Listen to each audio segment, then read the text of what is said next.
Beleza, beleza, beleza, beleza, beleza, de Creus, aos vivos e a cores. Meu muito boa noite. Alô, galera de Oeiras. Oeiras, freguesia de Nossa Senhora da Vitória, do Brejo da Mocha, do sertão do Piauí. Vila Mocha, Oeiras, fundada na época que Sebastião José de Carvalho e Melo era conde de Oeiras em Portugal. Nossa primeira capita por 100 anos foi o Centro Político Administrativo do Piauí, nossa linda, centenária cidade de Oeiras. Meu muito boa noite a você de Oeiras, sejam bem-vindos. Alô, você que assiste pela plataforma do canal, lá pelo YouTube, dá para ir lá, fazer um comentário, contribuição, críticas, questionamentos.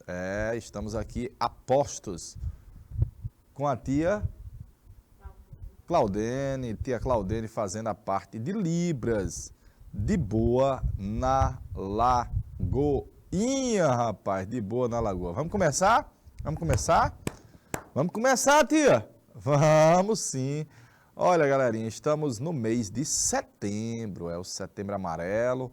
Importante o alerta, claro, a todos dessa temática assaz importante. Prevenção, prevenção e prevenção. Hoje, nós vamos ver inicialmente a corrida do ouro. Ah, papai! De novo, a corrida do ouro. No Brasil vai ter ouro também, olha aí, ó. Transformações ocorridas na América Portuguesa, resultante da exploração do ouro. Eu vou botar quando, ó? Foi no século XVIII. Foi no século das luzes. Século XVIII, século das luzes, século XVIII. Daí eu venho lá do sertão, eu venho lá do sertão. Vou passar aqui, olha, nós vamos dar uma pincelada sobre o processo de ocupação das terras brasileiras. Aí, no caso, já um processo de interiorização, já com 300 anos da chegada dos portugueses. Eles chegaram na expansão marítima, estavam em busca de uma rota para o Oriente. E vão começar a colonizar o território tupiniquim das Américas, para solucionar uma crise que havia nas Europas, uma crise econômica. Então, o que a galera vem aqui é sugar riquezas, potenciais riquezas. Com a presença constante de estrangeiros, a coroa portuguesa decidiu colonizar o Brasil. E eles vêm para cá com interesses nas especiarias, nas drogas, na produção do açúcar e no sonho de encontrar o Eldorado. Veja que os espanhóis encontraram metais preciosos pouco tempo depois de eles terem chegado às Américas. Pouquinho de tempo depois, já no território de El México, já havia Vicente Pinzón explorando o território azteca. E os portugueses estão fazendo a catequese dos povos indígenas e produzindo açúcar no Brasil. Nós já vimos a importância da atividade açucareira. Os portugueses vieram para o cultivo da cana e com eles vieram os padres jesuítas. Amém. Visto isso, galerinha, nós vamos para o século XVIII. Eu vou botar a minha aqui, ó. Século XVIII. Tio, eu não lembro quando é o século XVIII, então nós vamos identificar ele aqui, ó. É do ano de 1701 ao ano 1800, século XVIII. A idade do ouro no Brasil colonial. E você já está vendo aí a imagem, tem os lingotes de ouro, aqui era o imposto que era cobrado, viu? Tem uma mina, deu para ver a mina, tem aqui a procura de diamantes, nas minas vai ter diamantes, tem aqui um grupo já bem maior explorando o território das minas, a lavagem do ouro, batia aqui no pano para ir caindo as pedrinhas, pepitas de ouro. Aqui mais diamantes. Aqui, Chicada, Chicada, Chicada Silva. As igrejas da região das Minas Gerais e as obras do meu amigo Aleijadinho. Essa temática nós vamos ver na próxima semana, na parte 2 do Brasil no século XVIII, o século do ouro. É uma temática assaz importante, galerinha. Lembrar da ocupação dos sertões, ó. O avanço do gado, a criação do gado nos sertões. 2, os bandeirantes. Eles buscavam riquezas nos sertões, riquezas.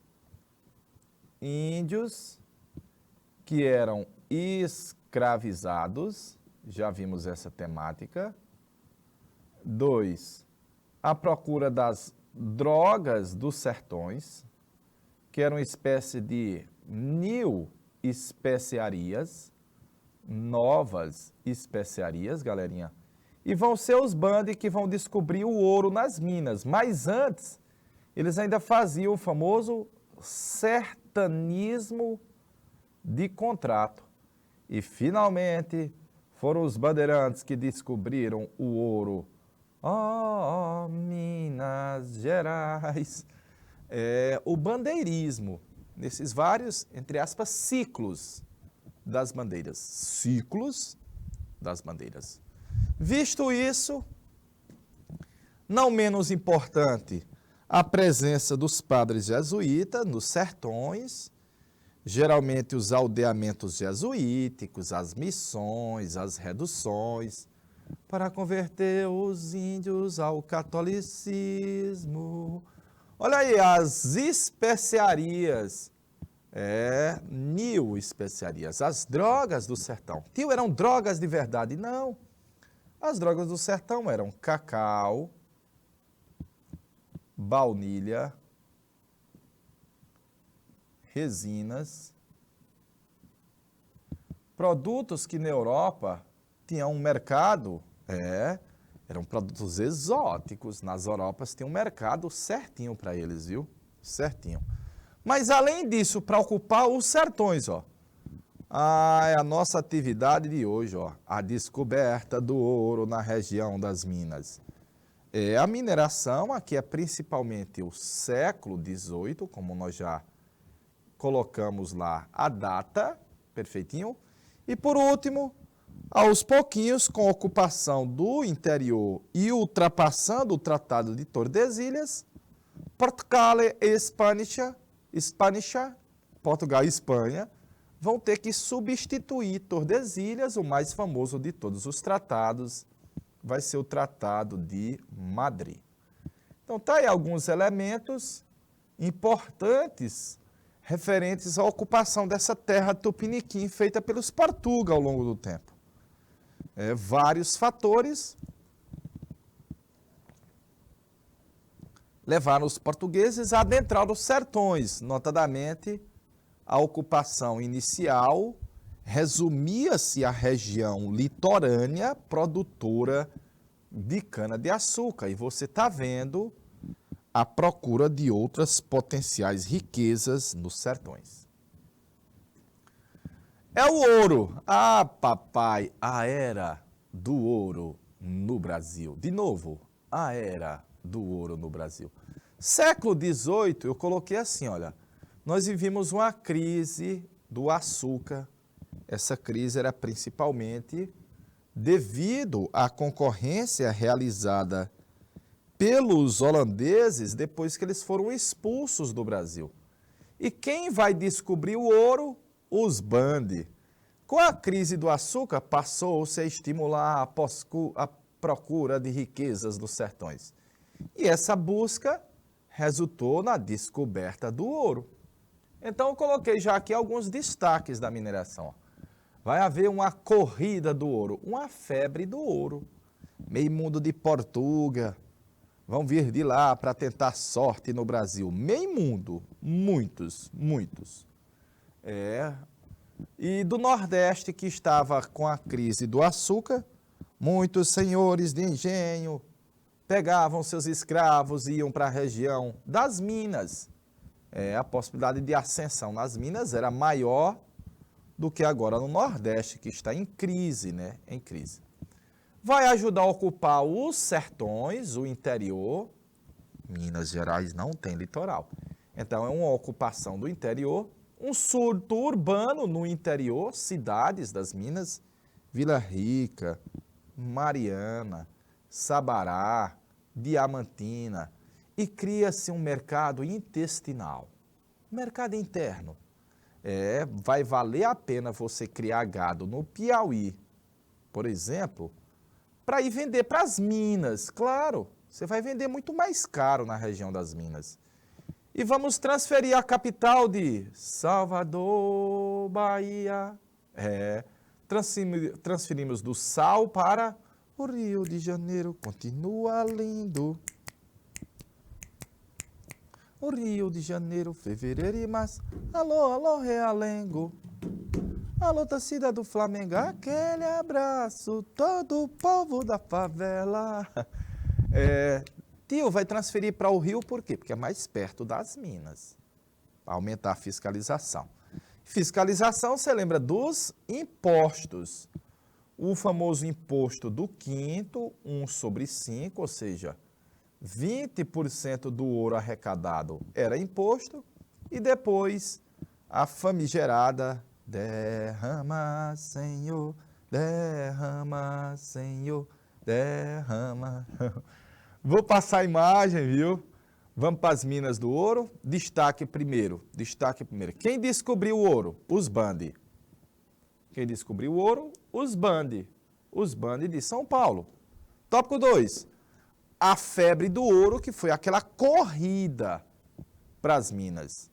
Então, se havia meio mundo de gente na região das minas, notadamente, você vai ter tudo mais caro. Eita, meu amigo.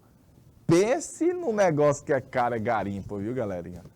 Tudo no garimpo é muito caro, porque tudo é pago em ouro. E o problema é que as minas não é litoral, é difícil acessar.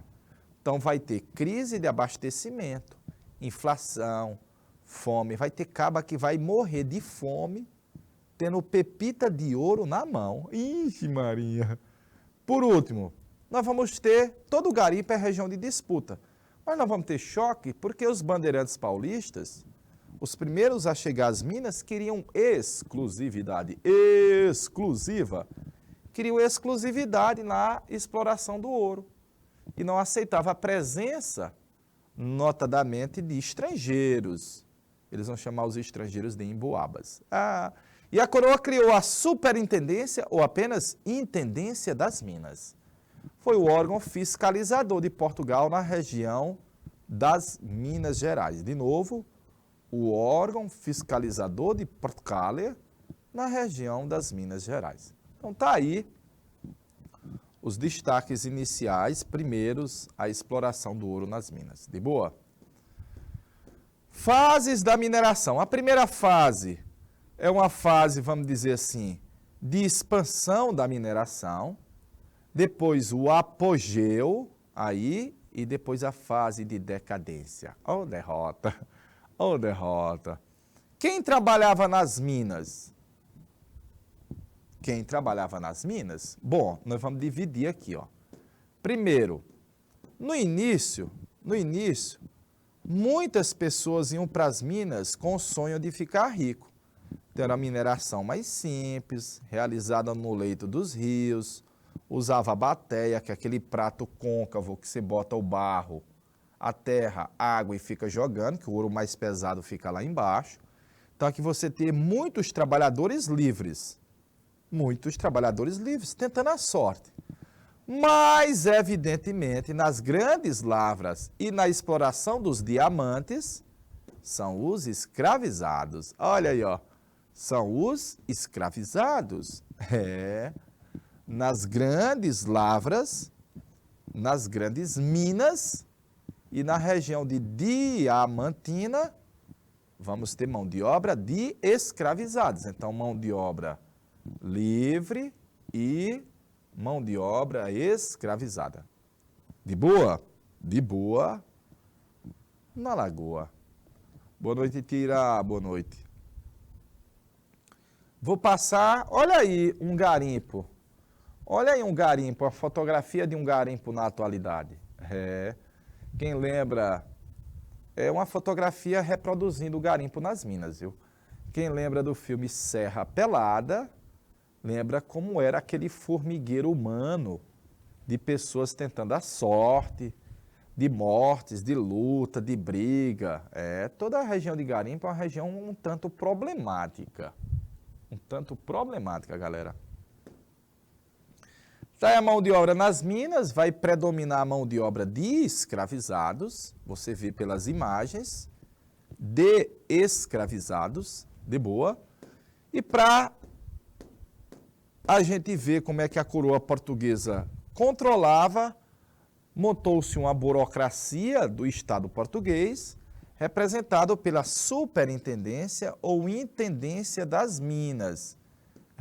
É a superintendência quem vai cobrar os impostos. O mais famoso, o quinto. E o que é o quinto? 20% do imposto do ouro explorado tem que ser pago à coroa portuguesa como imposto. E o imposto per capita. Per capita é por cabeça, por escravo. Por cada escravo que você tinha, você pagava uma quantidade X de ouro por ano. Tio, se eu não tiver escravo, você paga como se fosse um. Se eu tiver um, paga dois. Velho.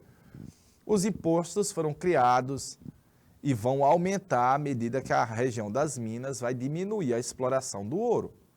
Então, primeiro a finta era de 30, depois passou a ser de 100 arrobas, e o mais famoso, a famosa e famigerada derrama, que é uma cobrança arbitrária dos impostos atrasados. De novo, é uma cobrança arbitrária dos impostos atrasados.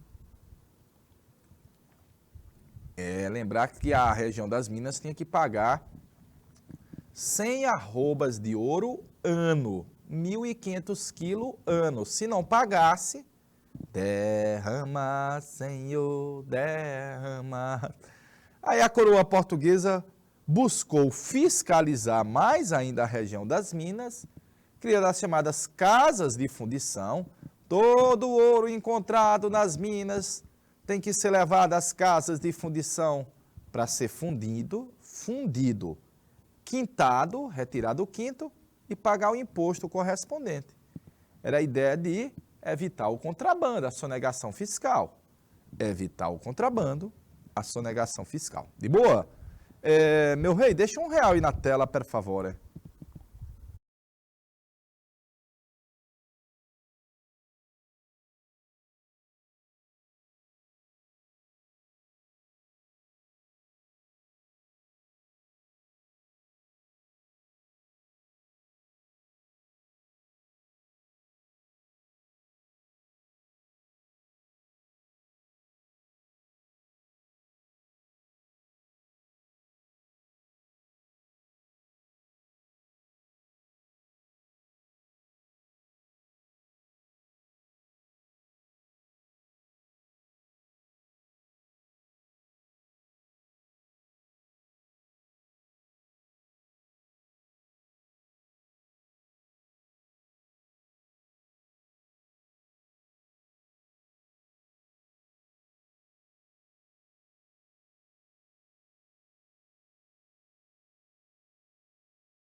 Ok, meu rei. Ok, meu rei. Vamos lá. Olha aí as formas de sonegação. Tia, os famosos santinho do pau oco. As imagens sacras, confeccionadas por artesãos que tinham essa habilidade e também por religiosos, colocava o ouro aí dentro, em pepita em pó, passava pelos locais de fiscalização e não pagava o imposto. Tio, são os santinhos de pau oco, é verdade. Hoje, quando você diz lá no interior que aquela menina é uma santinha, ou aquele menino é santinho, Ah, é uma pessoa que tem aparência de santo, mas ele não é muito boa coisa que se cheire não, velho. Olha aí, ó. Não é muita coisa boa que se cheire. Santinho do pau oco. Tá aí a fiscalização, veja que na exploração de diamantes, a fiscalização, um fiscal para cada 2 ou 3 escravos, viu? Um fiscal para cada 2 ou 3 escravos. Mais outra imagem na lavra dos diamantes, esse fiscal recebendo bem aqui os diamantes, deu para ver? É, a coroa portuguesa e também os mineradores buscavam evitar que os escravizados pudessem esconder uma pepita ou guardar, aí seria também uma chancha depois, uma chancha, de o escravo conseguir a alforria, a liberté, a liberdade. Mais imagens onde você tinha um encontro de tropeiros nas pontes, notadamente a coroa portuguesa colocava pontos de fiscalização, locais de fiscalização. Aí estão os instrumentos utilizados para medir, pesar o ouro em pó, retirar o correspondente português em impostos. É, meu amigo, retirar o correspondente português em impostos. Veja que 20% é o quinto. Hoje, em média, o brasileiro paga 44% de impostos.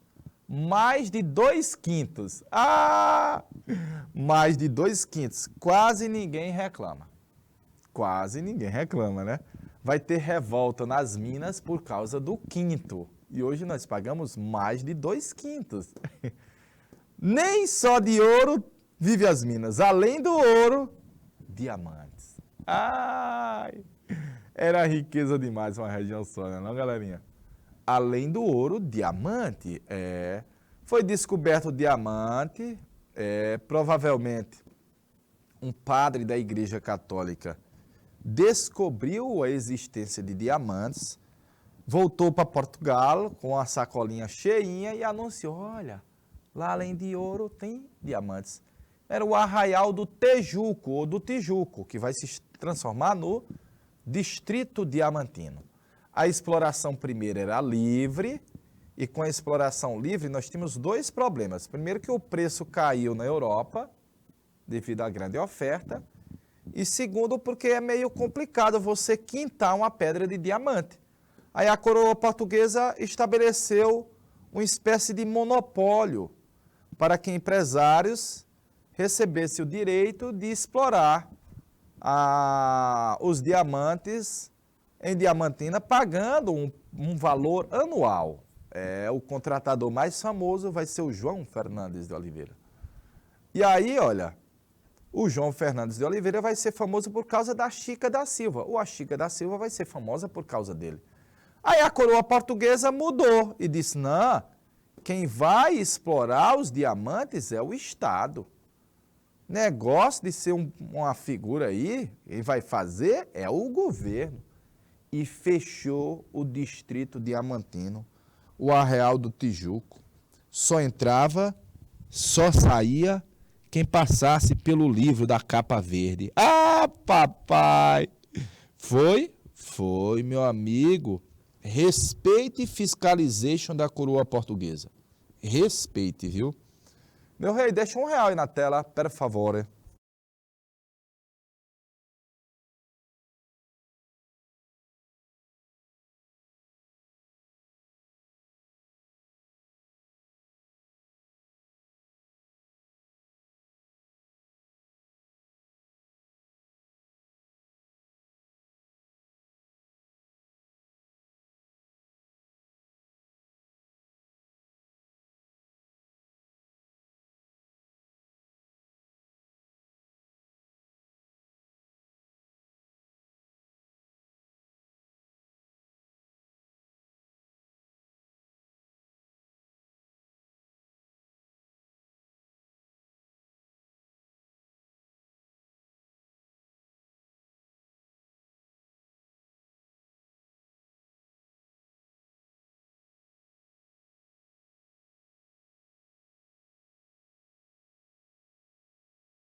Beleza, beleza, beleza de Creusa.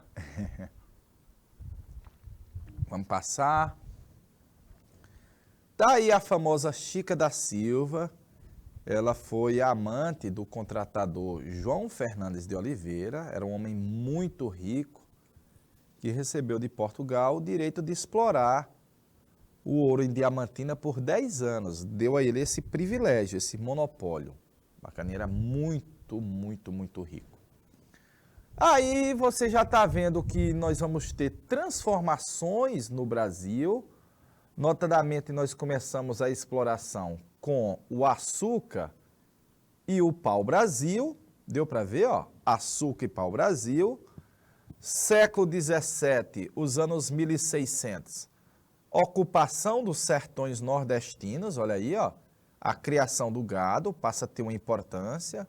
O gado chegou ao Piauí, nessa época.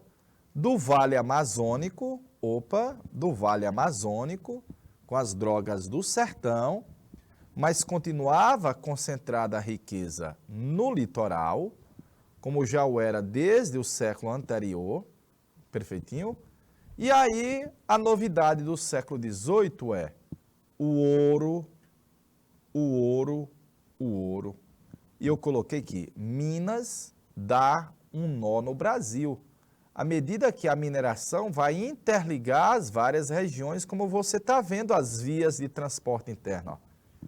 Parte delas estão indo para as áreas mineradoras, abastecer as áreas mineradoras. Isso é deveras importante. Abastecer as áreas mineradoras. Então, costumo brincar dizendo que Minas dá um nó no Brasil, interliga. Notadamente, a nossa economia, basicamente litorânea, voltava-se para o mercado externo. E a partir de agora, nós passaríamos timidamente a produzir dentro do Brasil para vender para dentro do Brasil. Olha, eu vou criar gado lá no Piauí, não é para vender para Porto Cale, era para vender para as Minas. Vai valer a pena, vai ser caro, vai ser caro. Aí para a gente ir para as questãozinhas, olha. Na próxima semana tem a parte 2 da mineração, viu, galerinha? Próxima semana tem a parte 2 da mineração. Imagens como essa abaixo, cujo interior é oco, foram comuns na região das Minas Gerais durante o século XVIII. Sobre ela, coloque verdadeiro ou falso. Sobre ela, coloque V ou F, verdadeiro ou falso. Para isso, eu vou deixar R$1 na tela para a gente poder discutir melhor essa questão.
Ok, vamos lá. Se trata de uma estátua feita de madeira, provavelmente por algum artista da região açucareira? Não. É da região das Minas, olha. das minas. Era utilizada para o contrabando do ouro, driblando a fiscalização colonial? Sim. Era utilizada somente por fiéis que guardavam relíquias em seu interior? Não, porque outras pessoas, padres e outros, utilizavam essas imagens para poder não pagar o imposto. O uso atual da expressão santo do pau oco deriva do uso desse objeto para contravenção? Verdade. A sonegação fiscal na região das Minas era realizada de várias formas e por várias pessoas? Verdade. O primeiro é falso. Era para colocar verdadeiro ou falso, tá aí a sequência de riba para baixo. De boa, vamos para a próxima. Alguns dos grãos de ouro são tão pequenos que flutuam na superfície, podendo, por conseguinte, ser arrastados nas repetidas mudanças da água que se fazem. Para prevenir esse inconveniente, os negros esmagam algumas ervas em uma pedra e misturam um pouco de seu sumo à água de suas gamelas. Não afirmarei que este líquido contribuísse realmente para precipitar o ouro, mas é certo que os negros o empregam com grande confiança. Ah, papai, é o conhecimento que você tinha, né? Eram as técnicas que os negros traziam do continente africano. A leitura do texto nos permite afirmar, com relação ao processo de mineração, que, interroga, e R$1 na tela, per favore, em italiano.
Beleza, vamos lá. A tecnologia de mineração utilizada nas minas pelos escravos era oriunda dos processos de mineração aplicados na Europa? Não. Eram de origem africana. As técnicas aplicadas pelos africanos na mineração, de acordo com John Mawer, não produziam efeitos práticos? Não. A gente não pode concluir isso baseando apenas nesse relato, mas aparentemente, pelo relato, elas davam certo. O processo de trabalho realizado dentro de água acarretava a perda de grande quantidade de ouro no momento da lavagem? Não. Pelo que você vê pelo texto, para evitar isso, como diz o texto, os negros utilizavam uma mistura de ervas com um pouco do sumo da água e uma pedra para poder, vamos dizer, precipitar o ouro descer. Os trabalhadores escravos aplicavam técnicas de trabalho que não faziam parte do universo de conhecimento do europeu? Verdade. Que não faziam, então eram técnicas inovadoras, técnicas diferentes. Portanto, letra D de danadinho na questão de número 2222. Questão boa, viu? Muito boa, galerinha. 3. Na mineração, como de resto em qualquer atividade primordial da colônia, a força de trabalho era basicamente escrava, havendo, entretanto, os interstícios ocupados pelo trabalhador livre ou semilivre. Laura de Melo Souza, Os Desclassificados do Ouro. Com base no trecho sobre o trabalho livre praticado nas áreas da mineração na época da colônia, é correto afirmar que... Dois pontos. É correto afirmar que... Dois pontos. Letra A. Devido à abundância de escravos no período do apogeu da mineração, os homens livres conseguiam viver exclusivamente do comércio do ouro. Ouro, viu? Ouro, faltou o U. Foi o digitation. Falso. Em função da riqueza proporcionada pelo ouro, os homens livres dedicavam-se à agricultura comercial, vivendo com relativo conforto nas fazendas. Não, galerinha. Os homens livres, pobres, não viviam disso daí. Perseguidos pela igreja e pelo Estado, os homens livres procuravam sobreviver às custas da mendicância e da caridade pública? Não. Sem condição de competir com as grandes mineradoras, os homens dedicavam-se à faiscagem, e à agricultura de subsistência. A Laura de Melo e Souza chamou esses homens livres pobres de os desclassificados do ouro. Tá correto? Tá sim. Letra D, de danadinho. Em função de sua educação, os homens livres conseguiam um trabalho especializado nas grandes empresas mineradoras, obtendo confortáveis condições de vida? Não, galerinha.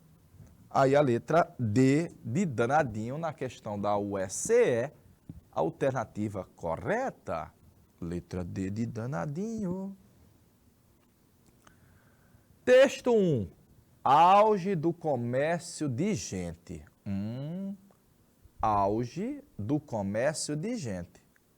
Aí você está vendo o auge na época que o Brasil, vamos dizer assim, era colônia de Portugal, até aqui, ó, mais ou menos. Está aqui a mineração, top, de boa. O século XVIII foi o período mais intenso do tráfico de escravos africanos. Mais da metade dos 10 milhões de cativos que chegou à América entre 1700 e 800, sendo 2 milhões só no Brasil. Só no Brasil. Uma causa... tá faltando as alternativas aqui, ó. A, B de bola, C de sabido, D de danadinho.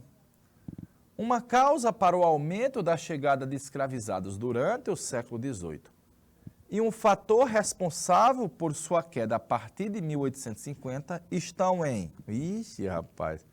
Cultivo da cana-de-açúcar? Não. Introdução da pecuária? Não. Construção de feitorias na costa? Não. Crescimento da lavoura cafeira? Não, economia mineradora, e a queda veio por causa do fim do tráfico negreiro na chamada Lei Eusébio de Queiroz, seria a letra C de sabido, se tivesse um Czinho ali, ó. Eita, rapaz, letra C de campeão. Tava aqui agora direitinho, olha. Tava aí direitinho, olha. Expansão da economia mineradora e proibição do tráfico de escravos, letra C de sabido, C de campeão. Ainda dá mais uma? Dá ligeirinho, ó. Enem PPL de 2009. No início do século XVIII, a coroa portuguesa introduziu uma série de medidas administrativas para deter a anarquia, que caracterizava a zona das minas, e instaurar certa habilidade. O instrumento fundamental dessa política era a vila, onde havia a presença de representantes do Estado e a aplicação da lei. Repetindo, representantes do Estado e aplicação da lei. A zona de mineração que o autor se refere era qual? Letra B de bom aluno, as minas do ouro. Letra B de bom aluno, as minas do ouro, na questão de número 5. Questão do PPL 2009, galerinha. É o primeiro Enem com validade nacional, né, para ingresso na universidade, 2009. Dá mais um ainda? Deixa eu ver se dá mais uma. Se for grande. Com a notícia da descoberta de minas de metais preciosos no Brasil colonial, ocorreu uma verdadeira febre do ouro, uma corrida do ouro. Serra pelada, viu? A população da região aumentou, gerando toda uma dinâmica pertinente à atividade de exploração aurífera. Essa exploração gerou relações sociais de produção, por conseguinte, definindo a estrutura social. Ele quer que você identifique a sociedade das minas. Sociedade das minas era matriarcal? Não. Era liberal? Não. Era abolicionista? Também não. Era aristocrática? Sim. Com mão de obra vinda de Portugal? Não. Então ele botou aristocrática. O que é aristocrática? De Aristói, os melhores. Quem eram os melhores nas minas? Os grandes mineradores. E lá embaixo, os escravizados. Portanto, letra B, de bom aluno na questão aí de número 6. Encerrando aqui a nossa aula primeira, e a gente sabe que nós temos um outro encontro no quarto horário com a parte de aprofundamento. Um cheirinho, até daqui a pouco.